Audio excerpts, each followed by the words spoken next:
શું હવે શેરીઓમાં રખડતા કૂતરા જોવા નહીં મળે? સુપ્રીમ કોર્ટે એક નિર્દેશ જાહેર કર્યો છે, જેને લઈને ચારે બાજુ એક જ સવાલ પૂછાઈ રહ્યો છે. સુપ્રીમ કોર્ટે રખડતા શ્વાનને લઈને કડક શબ્દોમાં નિર્દેશ જાહેર કર્યો છે, જેની અસર શું થઈ શકે છે અને સુપ્રીમ કોર્ટનો શું નિર્દેશ છે તેની વાત આજના ડેલી ડોઝમાં કરીશું. તે પહેલાં વીટીવી ડિજિટલની અમારી ચેનલને સબસ્ક્રાઇબ કરો, જેના કારણે તમામ અપડેટ તમારા સુધી પહોંચે.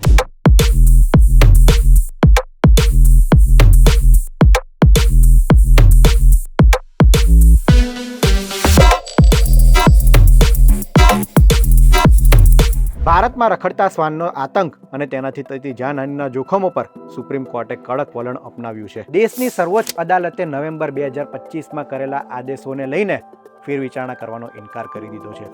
આ ઉપરાંત સુપ્રીમ કોર્ટે સ્પષ્ટ શબ્દોમાં કહ્યું છે કે સરકારી સ્કૂલો, જાહેર સ્થાનો પર રખડતા શ્વાનનો આતંક છે, જેના કારણે નાના બાળકોથી લઈને વૃદ્ધ આનો ભોગ બની રહ્યા છે. તે કોઈપણ સંજોગોમાં ચલાવી લેવામાં નહીં આવે.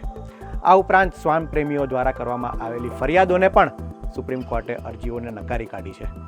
આ ઉપરાંત સુપ્રીમ કોર્ટે શું નિર્દેશ કર્યા છે તેની વાત કરીએ. રાજ્ય સરકારોએ પશુ કલ્યાણ બોર્ડના નિયમોનું કડકાઈથી પાલન કરવું, જાહેર સલામતીને ધ્યાનમાં રાખીને નિયમો લાગુ કરવા, દરેક જિલ્લામાં ઓછામાં ઓછું એક એનિમલ બર્થ કંટ્રોલ સેન્ટર બનાવવું જોઈએ, હડકવા વિરોધી દવાઓ પૂરતા પ્રમાણમાં મળી રહે તે સુનિશ્ચિત કરવું, હડકવાથી સંક્રમિત અથવા ખતરનાક શ્વાનના કિસ્સાઓમાં યુથેનેસિયા જેવા પગલાં લઈ શકાય, જેથી લોકોનું જીવન સુરક્ષિત રહે.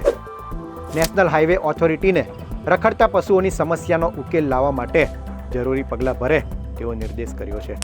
આ ઉપરાંત મોનિટરિંગ અને સંકલન વ્યવસ્થા પણ કરવી જોઈએ. કોર્ટના આદેશોનો અમલ કરતા મ્યુનિસિપલ અને સરકારી અધિકારીઓને કાનૂની રક્ષણ મળવું જોઈએ.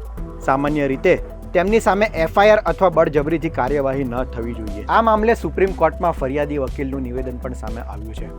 ફરિયાદી પક્ષે વકીલ विवेक शर्मा आ मामले शू कहूं ते पण सांभळो.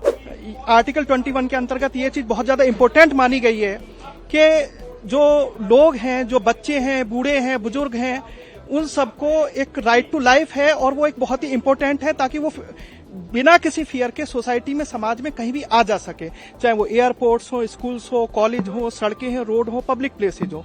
तो एक तो ये है कि जो स्टेट गवर्नमेंट से और यूटीज हैं, जो पिछले ऑर्डर्स थे कोर्ट के, उनको भी, और जो आज का ऑर्डर है उसका जो कॉम्प्लायंस है उसे एंश्योर करेंगी. कोर्टे એ પણ નોંધ્યું હતું કે રાજસ્થાનના શ્રી ગંગાનગરમાં એક જ મહિનામાં 1084 શ્વાન કરડવાના કિસ્સા નોંધાયા હતા, જેમાં નાના બાળકોને ગંભીર ઈજાઓ થઈ હતી.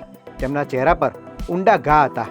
આ ઉપરાંત તમિલનાડુમાં પણ વર્ષના પ્રથમ 4 મહિનામાં જ લગભગ 2 લાખ કૂતરા કરડવાના કિસ્સા નોંધાયા છે. ગુજરાતમાં પણ રખડતા શ્વાન કરડવાના કિસ્સાઓ સામે આવતા રહે છે. થોડા સમય અગાઉ આ મામલે વિવાદ પણ થયો હતો. સરકારે શ્વાનની ગણતરી માટે તલાટી જેવા અધિકારીઓની નિયુક્તિ કરી હતી. વિવાદ બાદ આ પરિપત્ર એ પાછો ઠેલવાયો હતો. ત્યારે હવે સુપ્રીમ કોર્ટે આ મામલે કડક વલણ અપનાવ્યું છે અને તમામ રાજ્ય સરકારોને આની કડક અમલવારી કરવા માટે નિર્દેશ જાહેર કર્યા છે. ત્યારે રાજ્ય સરકારો સુપ્રીમ કોર્ટના નિર્દેશની કેટલી અમલવારી કરે છે અને રખડતા શ્વાન મામલે કેટલા અસરકારક પગલાં લે છે તે જોવું રહ્યું. આ અંગે તમે શું માની રહ્યા છો તે અમને કોમેન્ટમાં જરૂર જણાવશો. આવા જ ઇન્ફોર્મેટિવ વિડીયો માટે વીટીવી ડિજિટલ સાથે જોડાયેલા રહો. ધન્યવાદ.